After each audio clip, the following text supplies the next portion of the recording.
The Bears are who we thought they were. That's why we took the damn field. Now, if you want to crown them, then crown their ass. Bears. Stafford down the middle is intercepted. DJ Moore. Overthrows and intercepted for DJ Moore. Will I see it back? Cleveland throws and it's intercepted by DJ Moore. Pushing up the hill, searching for the thrill of it. Takes the snap from his own end zone, lines up, throws, into traffic, and it's deflected. Picked up by DJ Moore. Moore to track, five, end zone. Touchdown! Touchdown Bears! DJ Moore, pick six. You are tuned in to the Chris and DJ Show with former Chicago Bears nickelback DJ Moore. What's going on, everybody? Welcome back to another edition of the Chris and DJ Show. I'm Chris Shanafelt. He is former Chicago Bear himself, DJ Moore, former nickelback, former baby backer, as the linebacker crew used to call him back in the day, Lance Briggs, Brian Urlacher. You know, I read somewhere that DJ doesn't like to be referred to as nickelback, defensive back, corner. It's baby backer, and that's it. Welcome back to another edition of the show. You can follow me on Twitter at Chris Shanafelt. The Twitter handle is right there. DJ at DJ Moore 30 on all social media platforms. And DJ, last time we spoke, we both thought that we would be coming back to talk about a Bears victory. I thought they would win outright. You thought it would be a little bit of a closer game. Turns out we were both wrong, and the Bears actually fall to the Green Bay Packers 10-3 at Soldier Field to kick off the NFL's 100th season, and the Bears' 100th season for that matter. Very, very disappointing day here in Chicago the day after. Listening to sports radio all day. I mean, every show is talking about this game and this team for really the entire show. And again, last night's performance, I mean, 10-3 this team lost against the Green Bay Packers. You only give up 10 points to one of the greatest quarterbacks of all time at home, and you still can't pull away with the victory. Very, very, very tough game, tough outing for the entire offense, starting with head coach Matt Nagy and his play calling, and then, of course, the quarterback of the future, or so that's what they call him, Mitchell Trubisky. Your takeaways from last night's game?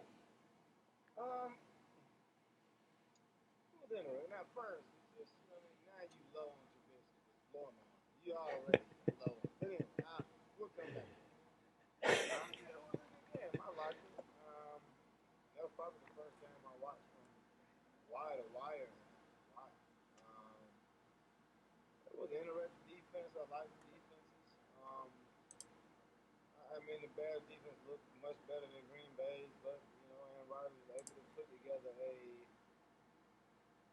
it wasn't even a drive. I mean, he just did something. I mean, he didn't look like Aaron Rodgers, but on that one particular drive he did. You know what I mean? And he threw it to Jimmy Graham and literally just gave him like a, you know what?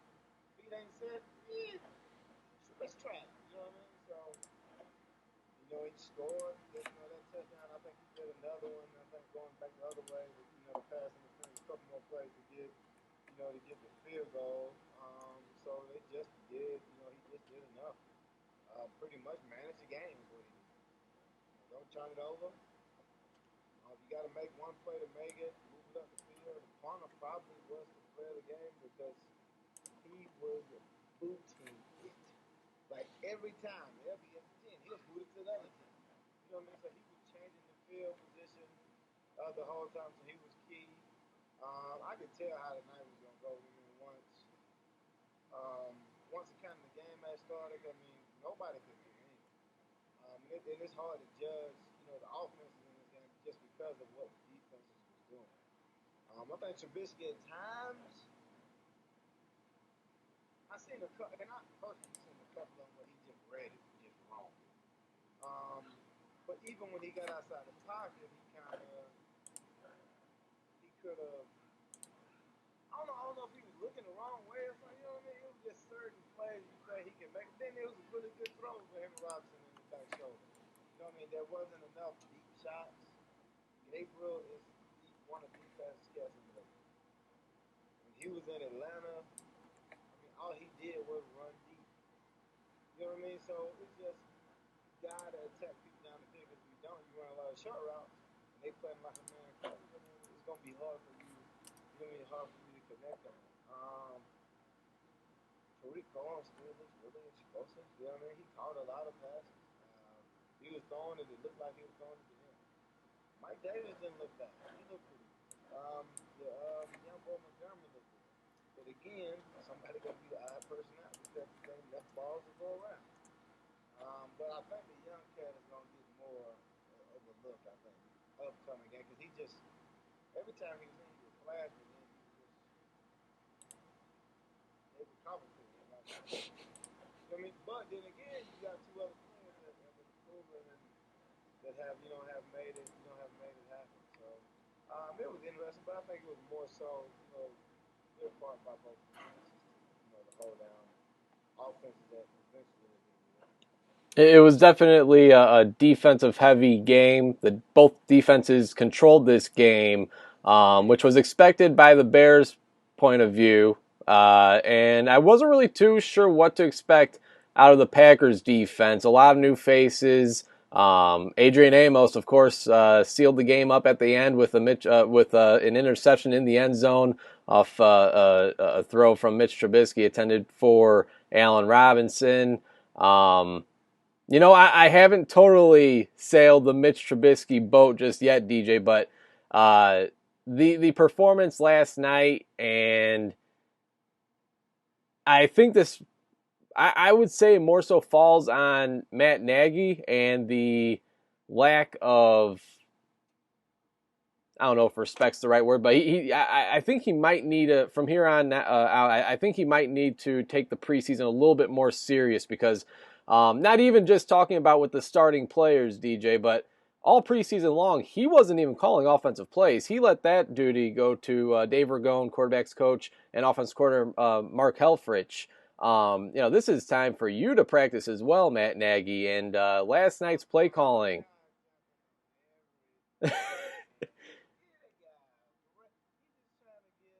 Give a guy a break.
I'm going to do him like that, DJ. I am. But more so, I think this falls more so on the head coach, Matt Nagy, and his play calling. 12 running plays. I mean, whenever Trubisky throws the ball more than 40 times in a game, I think the Bears are 1-5 so far in his short career. But besides that fact, you run the ball 12 times. I mean, you're gushing over how well the rookie David Montgomery has looked in training camp and preseason and how well he fits in this offense. You highlight Tariq Cohen as, one of the most explosive players on this entire team, and then you bring in Mike Davis in the offseason from the Seattle Seahawks. There's been a lot of hype around that trio of running backs, even from the coaching staff and fellow players. So much hype, and then, this also goes back to that playoff game against the Philadelphia Eagles where Tariq Cohen had one or two touches in that entire game. Now, he had more than one or two touches in this game, but the fact that they didn't really utilize him too much out of the backfield or really any running backs that often, only 12 running plays total, is kind of mind-boggling when you look at the fact that this was a one-possession game from start to finish.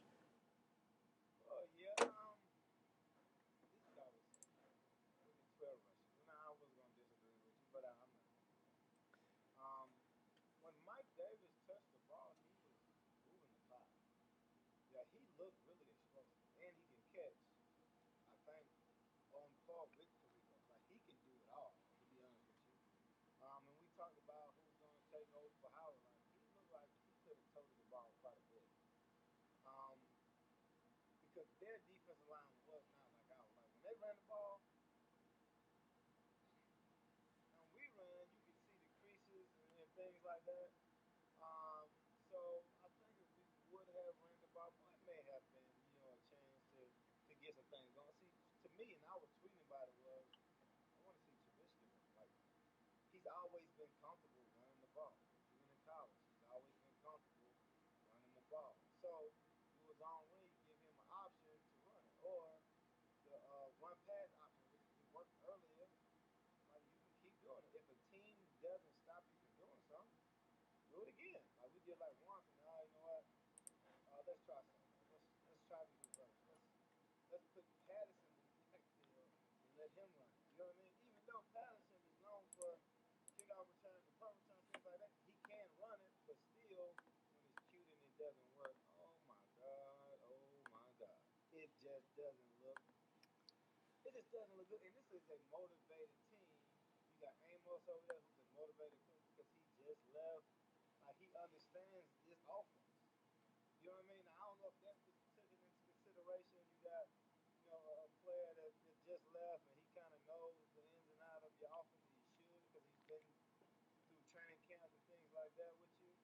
Um, Tramon Williams said that Adrian Amos called that final the interception in the back of the end zone. Supposedly, Tramon Williams after the game, he said that Adrian Amos he called that play and was right there at the right position. Where well, maybe both. Because he literally seen him and just let up like, oh, you catch it. The thing was, if you throwing a play like that, you have to be able to see the safety because I mean he just looked at the guy the whole time. And in the NFL you cannot, you just can't do that. not to cut you off, DJ. Why does he do that so often, though? Trubisky. I mean, he has. I know the big excuse is lack of experience at North Carolina, where he went to college at. But year 3 now, and he still has trouble staring down receivers and reading defenses. Now, I know, obviously, the more college experience, the better. But here he is entering year 3. He's got 27 career starts in the NFL. He's played more NFL games than he did in college. When can that problem be fixed, or is this going to be an issue that? I mean, even with like if you watch Rodgers, like you can't really look off if you don't have that much time. Now he had more time than Rodgers. Whenever Rodgers had to look off, he was on the ground. There was a play I think late in the game where if Fuller realizes what just happened, he probably won the game with a pick six. You know what I mean? And we'd have been talking about this way to Aaron Rodgers who's going to struggle with it too if you don't have a lot of time. Um, I think eventually, he'll get it. And I think in certain situations because they play so much man, you're not thinking, who am I looking off? Now there is a deep safety, and you running a corner route, which you probably should be away from that deep safety. But even Amos after the game said, "Listen, I know this formation, and when this formation comes, this is going to be the route." He's seen the formation, and he just went and got the route. And you just got to give him credit for just knowing, knowing what's going on.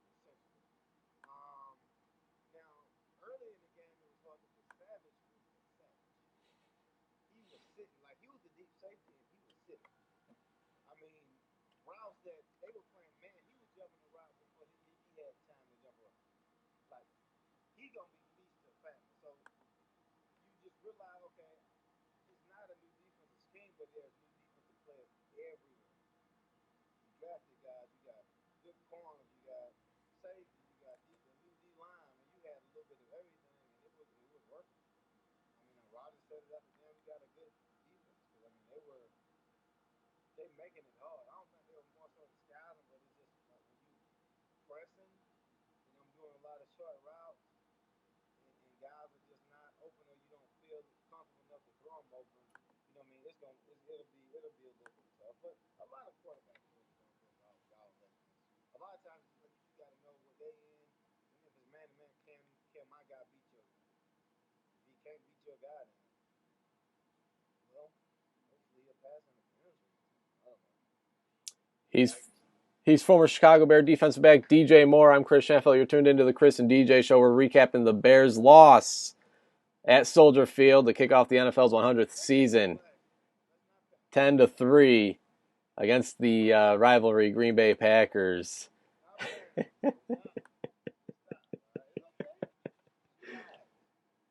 You know, let me ask you, DJ. So last year's season opener, the Bears, of course, had a 20-0 lead.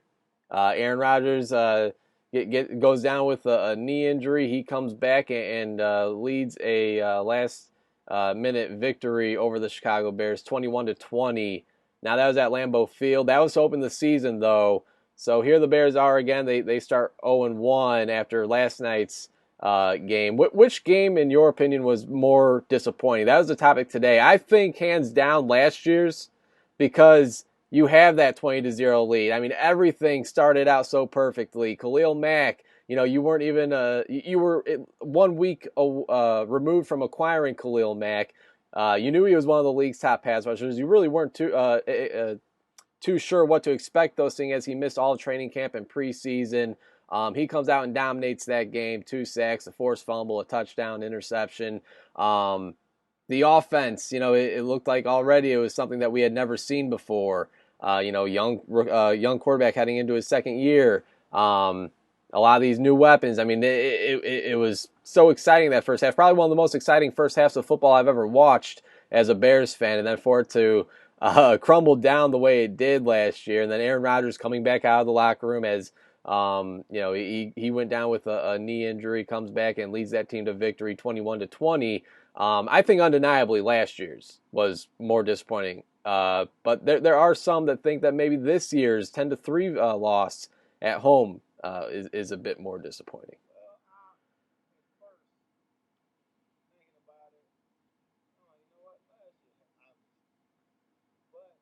This year we have expectations. Yeah, and that was this year. You just expected it to be different. So if we would have jumped out 20-0, you would have been like, oh yeah, that makes sense. Like even you could tell even like pregame when they picked teams, there was only one person that picked Green Bay. And normally that's like a lock. It's like, nah, this is Chicago. Because there's been a lot about, man, I think the odds for Trubisky to to be like a league MVP, like it was. Now, is it fair to him that they had the potential slightly that I know?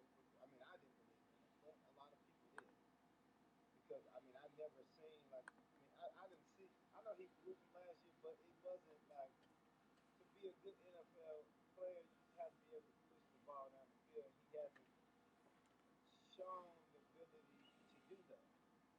Even late in the game, when they had when Gabriel caught the pass and the pass interference, even that is concerning because it's like, in a sense, to me, it's like, oh man, did he give up? Because I mean, that's one of those, what's his name, Johnny Manziel Jones. Playing Texas A&M in college, like playing that, just throw it up, close your eyes type thing. You know what I mean? Like, so he just has to, and he seemed kind of calm. There was some throws that were good. It just on certain reads. So, for example, in the first, I think it might have been the first or second third down. I think it's Tariq Cohen comes in motion. bunch on the right side. Boom, he comes underneath, runs a slant. He's wide open. Because I know I can tell myself, like, he's running to see if you in man, and when he runs over, the guy runs over with him. The DB on him has to back up. So when he comes back underneath, it's an easy first down. But when he catches it, boom, he looks right now to the left side. And I think he threw it out. I don't know. I feel like it was incomplete. Or it might have been a holding. It might have been when it was like a holding flag or something like that. But you just know, like, hey, you have to understand, like, why are we putting him in motion? And this is why. When you put him in motion, you can't press him. The guy has to back up there in the bunch. All right? If he goes over the top, he probably can go out. If he stays outside, you go inside. I mean,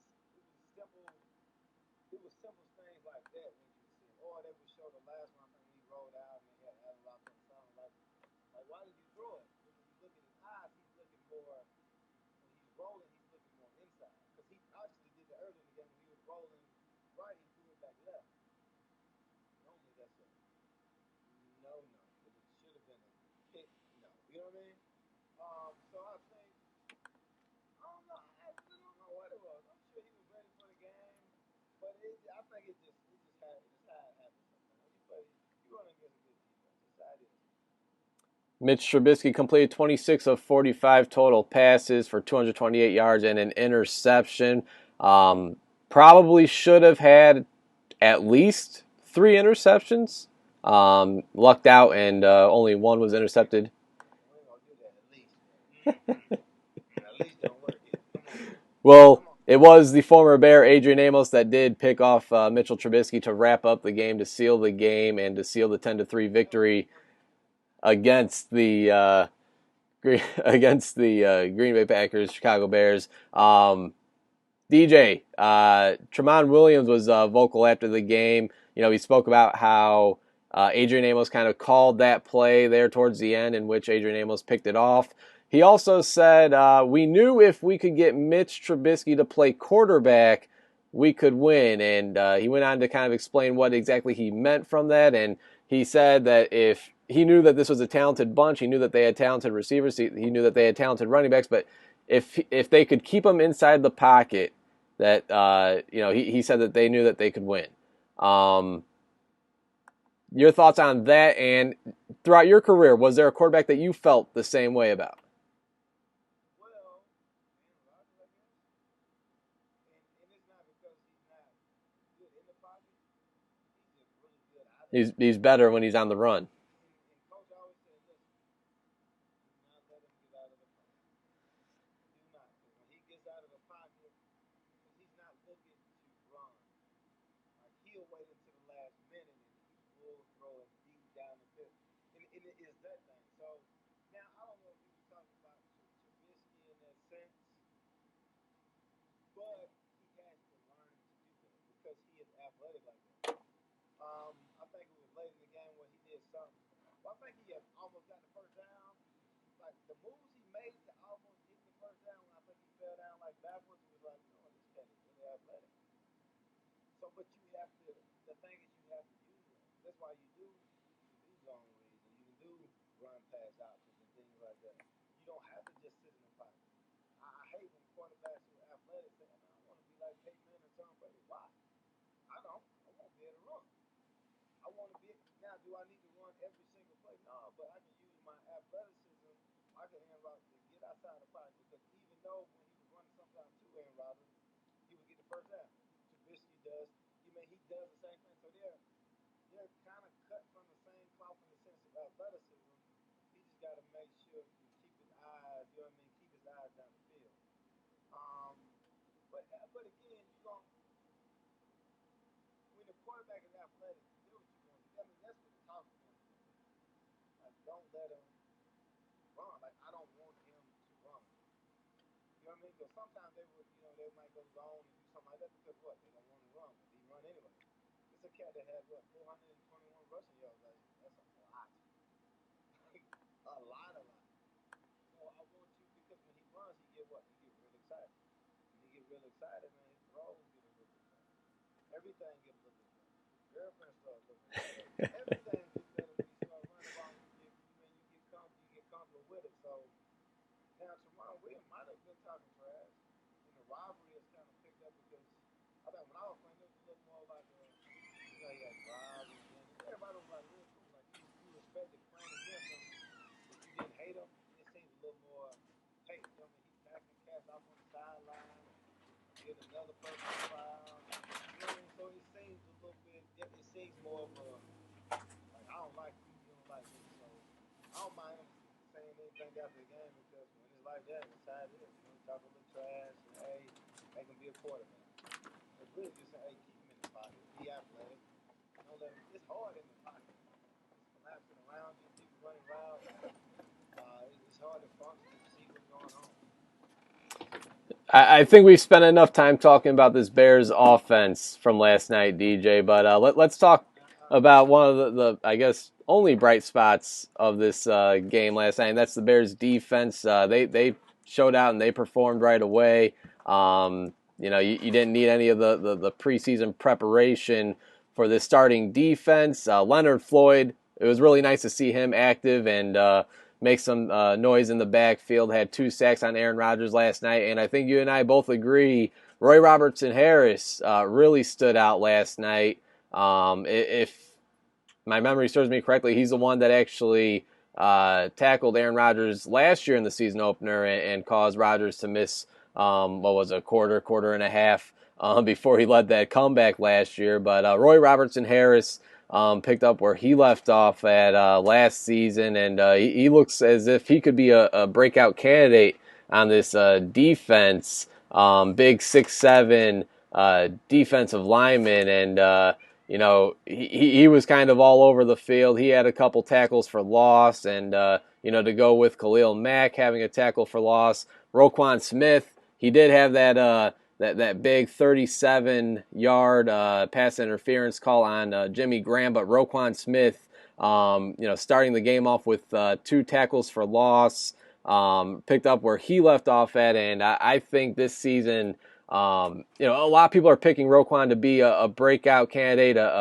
This is going to be his breakout year, they say. DJ, you and I have already said it a couple times. I mean, it doesn't get much better than what he did just his rookie season last year. But if he could get any better, that'll be a big thing for this defense. But I don't think there's really any need to because, what he showed last year was already stellar, especially for a rookie that missed training camp and preseason due to his contract holdout. But this defense, again, picked up where they left off at. Looks like they're going to be one of the top 3, if not number 1 defense yet again in the NFL.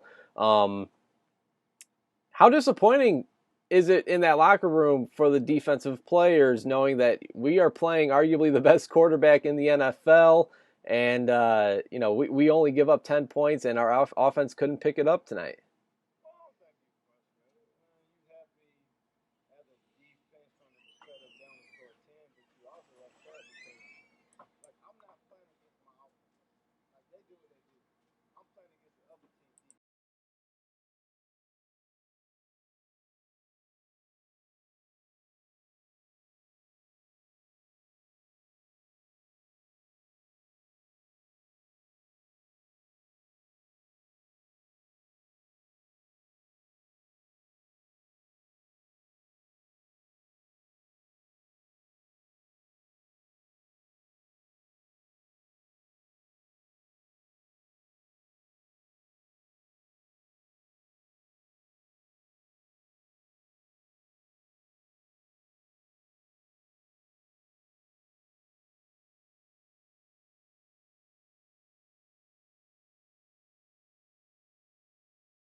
That changed the game. Now at the end, it's more so now as a panic.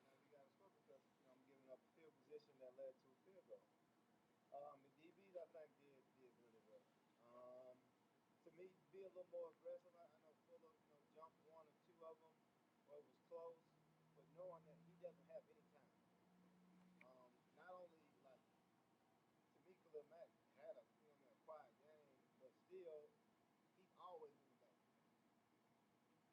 Robertson, oh my goodness. Like I cannot explain. Like when you see and he looked different than everybody else. And this is a D line that got a lot of cuts. They look different than everybody else. Like even on the replay, you see like, man, this cat is like running through a good offensive line, like picking you up. And I seen Pepper do it, like picking you up on the quarterback, like time and time again. You know what I mean? Now, not only have I seen it down, but I mean I seen it in the preseason. You look up, who was it? Him. You know what I mean? So I don't know what year this is for him, but he should be sitting out after this. Somebody gonna take his spot. You know what I mean? Like he looked really impressive. Um, Knicks, not King Knicks. Akeem Hicks, Akeem Hicks. Akeem Hicks is my name. Yeah. receiver. I mean, he did what he always do. You know what I mean? I don't think he was just running as he was, but I think he's more of a run stopper. You can't run up the middle with 96, 95. You got 52. You got 94 coming off the edge. He had a really good bull rush against a guy that Khalil Mack was having a little tough time against. You know what I mean? So it was impressive to see, but from a defensive standpoint, again, you just upset. Like to me, anyway, I'm upset because I gave up. Anything. If they can give up 3, why can't we give up? We give up any. You know what I mean? Like we should be giving up 3 or even something less than that. Now you want your offense to to do some stuff. Now on the sidelines you may be frustrated, but my job is to play defense. No matter where you get the ball in, you turn it over into one, going back in. My job is to keep you at the end zone. So it's just that one drive or whatnot. That's all it takes. I mean, one drive and that one drive. You know what I mean? Cost pretty much. That was the game. Yeah, it was. I mean, Aaron Rodgers and the Packers offense really took control on that 74-yard scoring drive, and Rodgers was able to connect with Jimmy Graham in the end zone. Some flashbacks to the New Orleans Saints Jimmy Graham, flashbacks to Drew Brees just lobbing it up there, and Jimmy Graham showcasing his basketball skills and coming down with the rebound in the end zone. Well, and the thing you got to give them credit for also is when they couldn't move the ball, they started to do tempo. Like they switched it up for that particular drive because once you can only do tempo essentially once you get a first down. Okay, boom. Now we can go fast because you've already been on the field for 3 plays or whatnot. You do the tempo and now, like I'm not gonna rush full out every play. Like hand to hand comeback, rushing every play is tough. And then you go into 3 and then you go into 6. Because at practice you only go about 4 plays and then you switch out. You know what I mean? You're not going every single play. So I don't know if you give credit to Aaron Rodgers, you give credit to the coach. Now I think we probably should have did that. You know what I mean? Because you can't disguise as much. It's easier reads for the quarterback. The D line is a little more tired. You can't run fresh guys in. It's more of a college style thing, which is college style quarterback, spread it out, have everything in front of you open real quick. You know what I mean? You can go a little bit quicker. So I don't know if we outwitted ourselves or what, but I think on that particular drive they figured something out. Which your mind is always turning. Let's figure something out. And they figured it out, man, at the right time. And sticking with the defense and sticking with the theme of disappointment, DJ, Eddie Jackson. Eddie Jackson was on 670 The Score radio station here in Chicago, and I guess the Bears fans that stuck through the game, I guess the stadium started clearing out after that Mitch Trubisky interception towards the end of the game, but the Bears fans that stuck through the entire game as the team was walking off the field, I guess they got some boo birds after the 10-3 loss against the Green Bay Packers, and here's what Eddie Jackson had to say about the fans' reactions to the disappointing performance by the Chicago Bears. That booing situation, like, that's not us. You know what I mean? And this to all my Chicago Bears fans. If you're a real Bears fan or a fan of anyone on the Chicago Bears, the way we handle the situation of booing and things like that, man, it's called adversity. And as a fan, as a player, in life, you're going to go through that. So for them to start booing, that's something that we don't take kindly, we don't accept, we don't like, and I just want to speak to the fans on that part, like, on that behalf, is all the booing, man, we need to cut that out. It's football, we get it, trust me, we're more frustrated than you guys are, and we don't boo our teammates, and it's just the fact that they'll boo us now and then cheer for us later. You know. So obviously Eddie Jackson, I'm sure that statement goes with the entire team. But yeah, that facial expression, DJ. A lot of people think that you should never call out the fans, this or that. I was just gonna say. I mean, I don't know if, yeah, I was disappointed. I was frustrated. I can't find myself ever standing up and just booing a team off the field. I mean, it would have to get maybe Mark Trestman back, bring back some of those days. Then maybe I can understand it. But after an opening performance, I mean, it's the first game of the season. You still got 15 more to go. If we're looking back, if we're trying to be realistic and try to make sense of the situation. I mean, the season's not over; it just began, and the team's getting booed off the field. I think maybe the fan base did take it a little bit too far, and I kind of side with Eddie Jackson in this one. I mean, Eddie Jackson was about to retire, and somebody leaked it to the fans and they booed him because he was hurt. I would be like, you know what? That's wrong. No, man. Eddie Jackson, you went out there on the field, you played football, and you, essentially you stuck it up. Now, I'm not saying him in particular, but you stuck it up. I played in Chicago. You know what happens when you play bad? You get booed. It doesn't matter. It's like in like the city of brotherly love. In Philly, you play bad in Philly, what happens? You get booed. If you play I bad think you might get anywhere, things thrown at you in Philly. huh? I think in Philly you might get things thrown at you. But still, if you play bad anywhere, like if we go into somebody's stadium and you beating them, you're gonna get booed. I mean, the team is gonna be booed. Like I'm the fan of you. I'm paying $100, $45 for a hot dog plate with a small drink, and you come out here and play bad, you're going to get booed. It's like it's really universal. Now, like I said again, if you said I'm about to retire and they start booing you because you hurt, you know, no, all right. But if you get out there and play poorly, like he has to know that. Though. Now, last year, then again, last year every game was really close. Probably had to cheer every game. Every game was really close. In Chicago, once you start to lose, you throw a couple interceptions, it never fails. When the guy that does the national anthem last night, when he sings, guess what? It's the loudest time in the stadium. They go nuts. Nuts, nuts, nuts, nuts, nuts. Is that like the Blackhawks now, right? Yeah, Jim Yeah. Cornelison, I think. They go nuts. As soon as he's and it explodes. And when you bad on the field, they're going to boo. This is you've been in the game. This is how it is. You don't get a nice fan base where you let every man drink soda. No, no, no, no, no, no, no, no, no. You know what I mean? Like you can't say, "Oh, I don't boo my teammates." Yeah, but I ain't on your team. Like, like I'm a fan. Like it's different. It's different than being a teammate in a fan. You know what I mean? It's just different. Like when I'm a fan, I can do whatever I want to do. I can trade you on fantasy football. I can pick you up. You know what I mean? I can cuss you out. I can do whatever. I can do whatever. As long as I don't put my hands, I can do whatever, say whatever. And that's my belief as a fan. Because they don't want honestly to fund the game. You don't get money unless they pay for the ticket. Like this is just what it is. You know what I mean? No matter between owners and this and that, they're the one that we're out there so they can. It's a gladiator thing. They're out there. We're out there for them. Like they're paying for a service, and we're giving it to them. And if they don't like the service, no matter how barbaric it sounds, you get booed.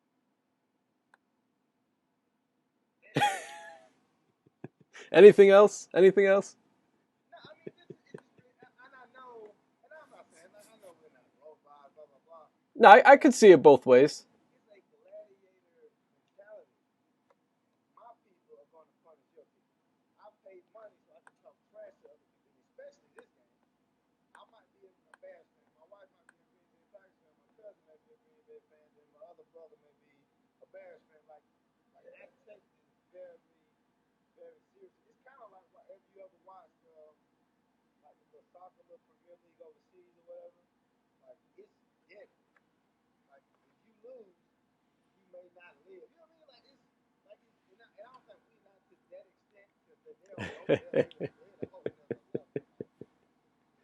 But it's still that gladiator mentality. And if I pay the ticket and I don't like what I got for the service, and if I pay for my cable bill and it's messing up, I'm gonna call it boo to somebody. Like, hey, boo boo, boo. You know what I mean? Like any service that I get, and if I don't like it, then I'm gonna be upset about it. Like this is what it is, and I paid to see the game, and the game didn't go like I thought it would. The game didn't go like everybody thought it would. The game didn't go like MVP this guy, MVP this guy, Super Bowl shuffle this guy.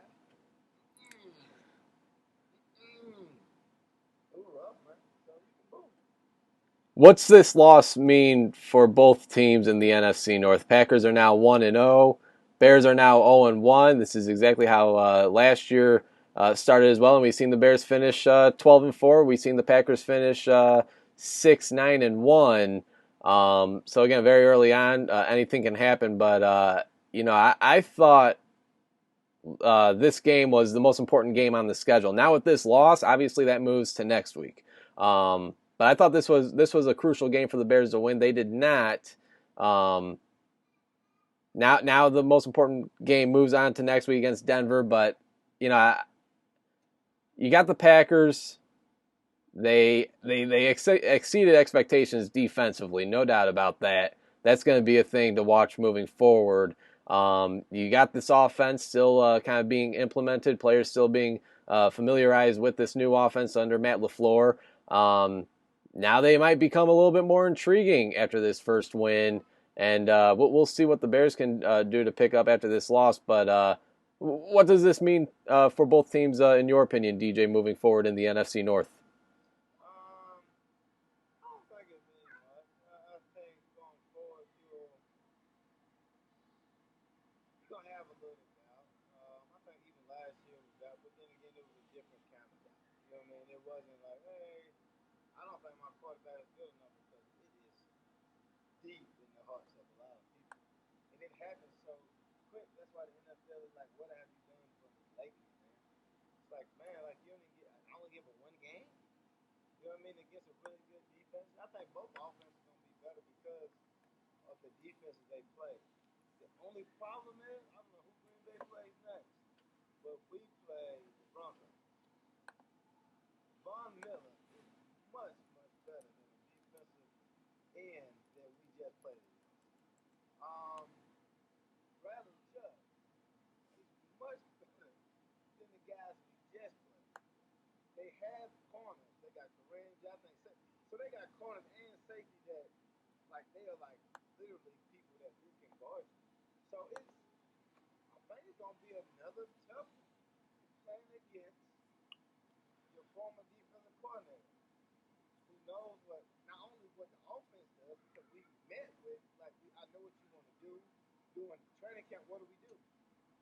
I help you, you help me, so I know what kind of scheme you want. We talk in depth, so I know what you want to get done with your offense.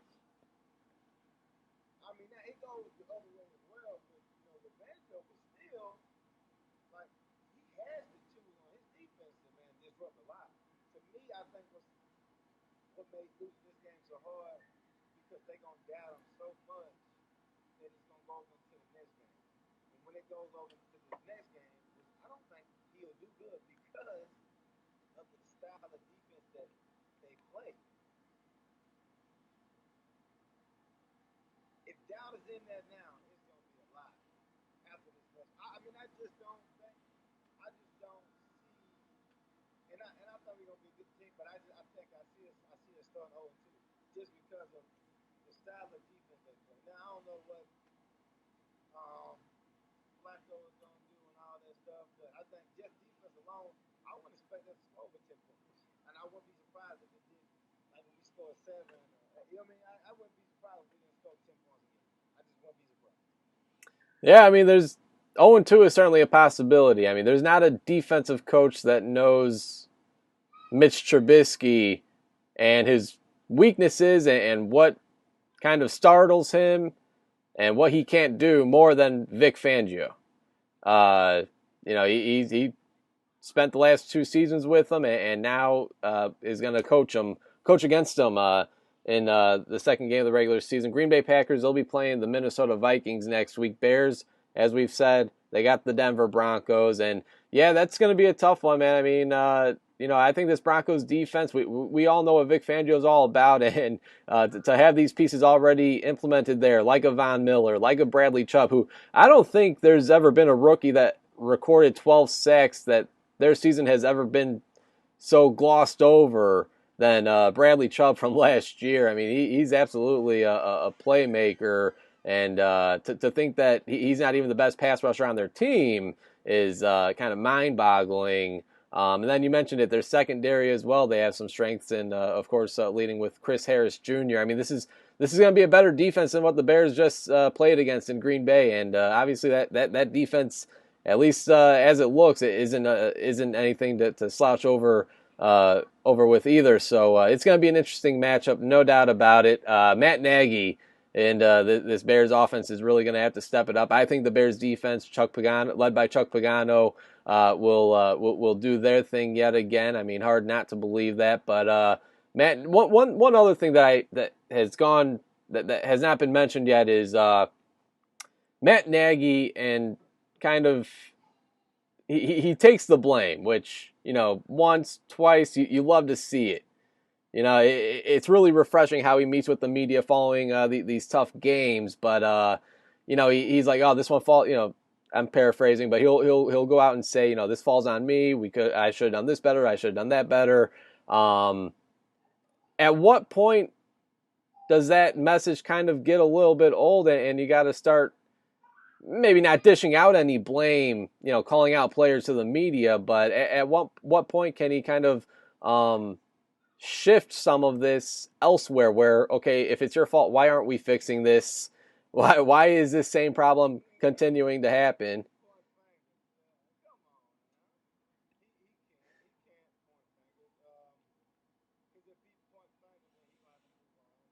Right.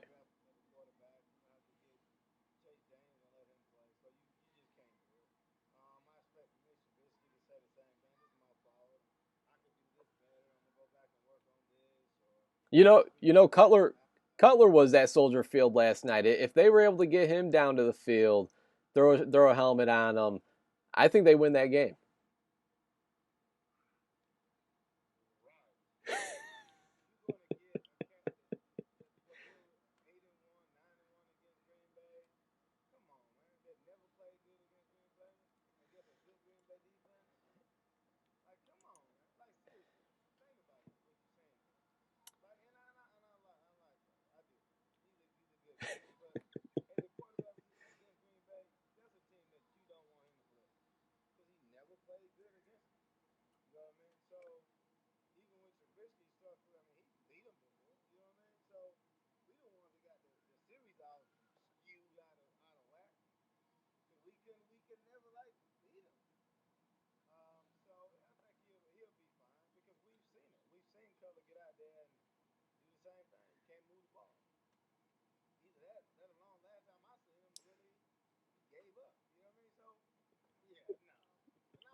Yeah, in all categories, yards, touchdowns, probably interceptions as well.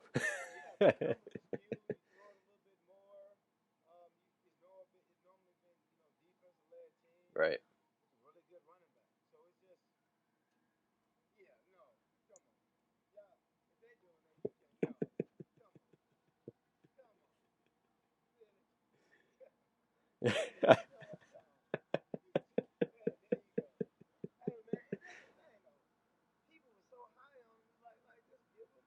Right.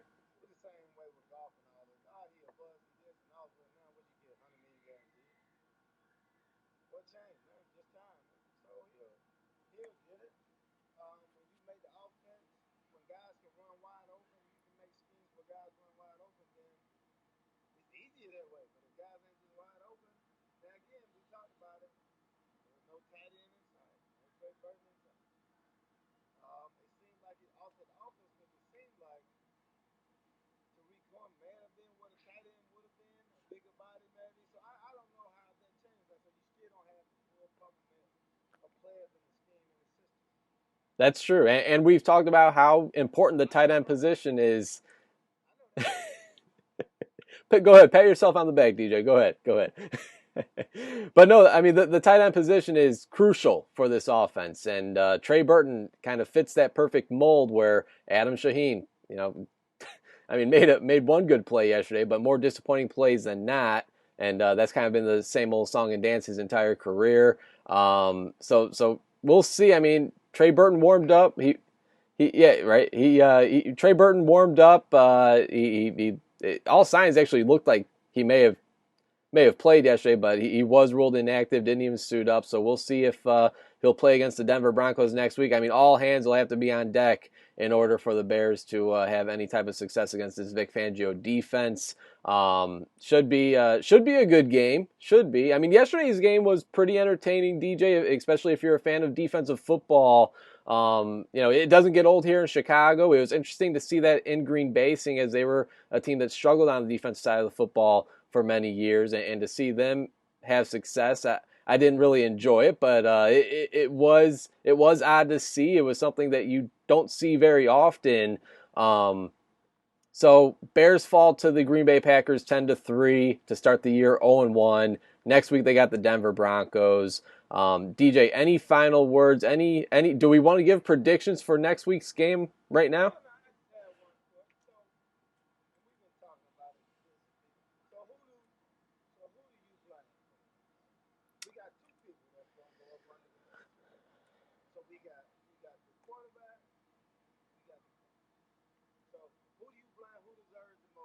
Before we throw any blame, actually, one thing that's gone unsaid, unnoticed. Eddie Pinheiro, kicker, he hits his one and only field goal, 38 yards, the first field goal attempt in Soldier Field since the Cody Parkey double doink off the field goal post in the playoffs against the Philadelphia Eagles. Eddie Pinheiro, let's go ahead and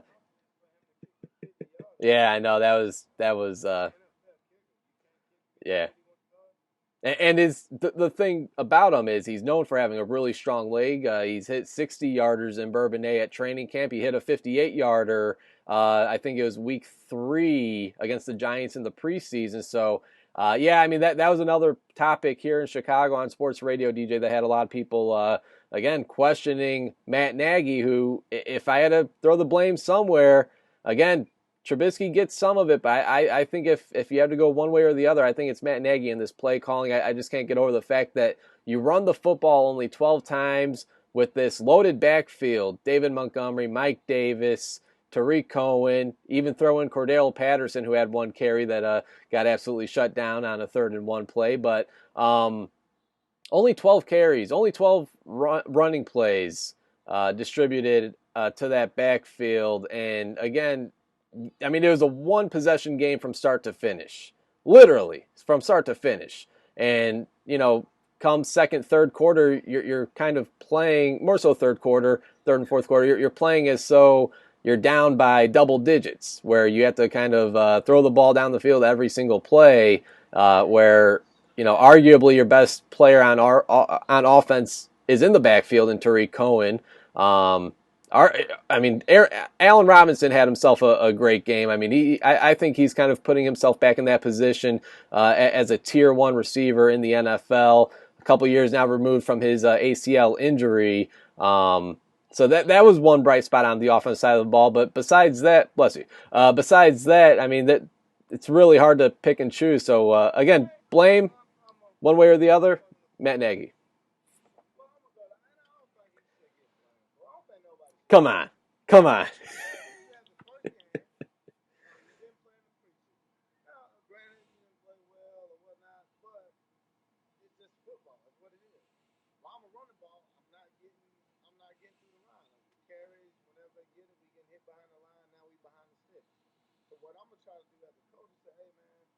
Let's go short passing routes because really they're just like runs for 3 yards. They were a lot of short passes. Now my play calls and work out. These play calls work out every single time. Yes. We just don't. You know what I mean? So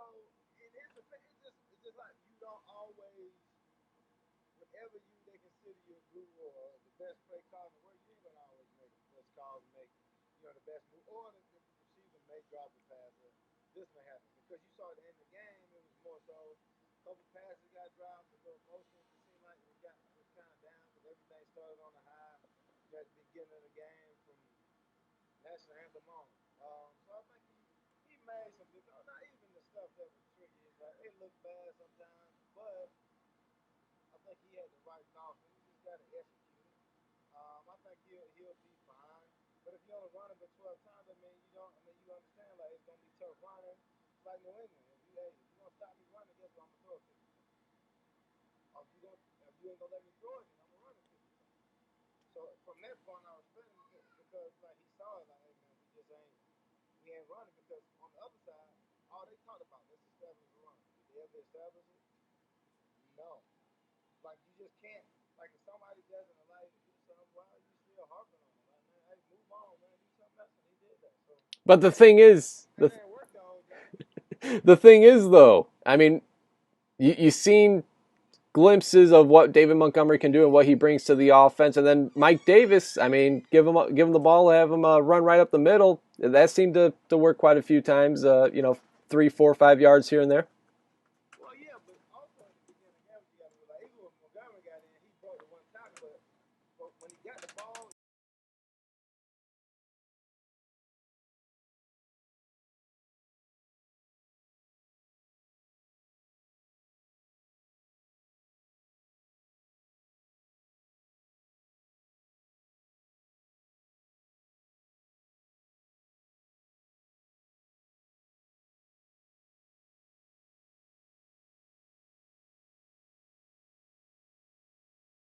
Is way off. I think we had more of those third and long. When you got a really good defensive line, I mean it's tough. So what he's trying to do, what he's thinking as a brilliant guy, he's like, I don't want to be in third and really long. So I'm gonna try to get chunks of it on first down instead of going the traditional route and end it off on first down. What happened? Oh, we just lost 2 yards. Now it's 2nd and 12. Obviously now I gotta pass the second down. Oh, if you drop it, if you some man third and 12, what are you gonna do? You gonna screen or you gonna do this or do that? It's hard. So you're trying to keep it 35-36 because traditionally 35-36 you see he gonna get there. He might not get it going, but he gonna get there. And of course, That's all it is. both quarterbacks sacked 5 times in this game. Aaron Rodgers 5 times, Mitch Trubisky 5 times. It was certainly a defensive-heavy football game to kick off the NFL's 100th season. Now we got a fun weekend, a fun Sunday full of NFL games. Before that, you got the college football action tomorrow. DJ, that'll do it for tonight's game. We'll pull out another show at some point next week. We'll keep you guys posted as we go more in depth on this Bears-Broncos matchup next Sunday.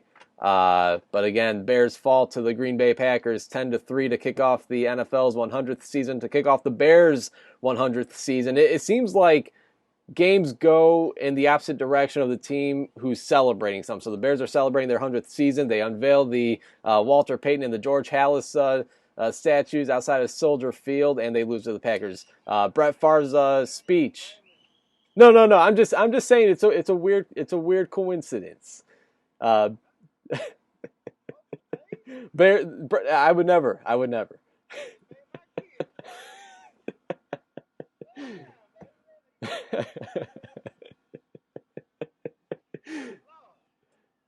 that'll I'll end it there. That'll end it for tonight's show. For DJ Moore, former Chicago Bear, I'm Chris Shanafelt. Thanks for tuning in, everybody. Hope you enjoyed, and we'll talk to you guys next week.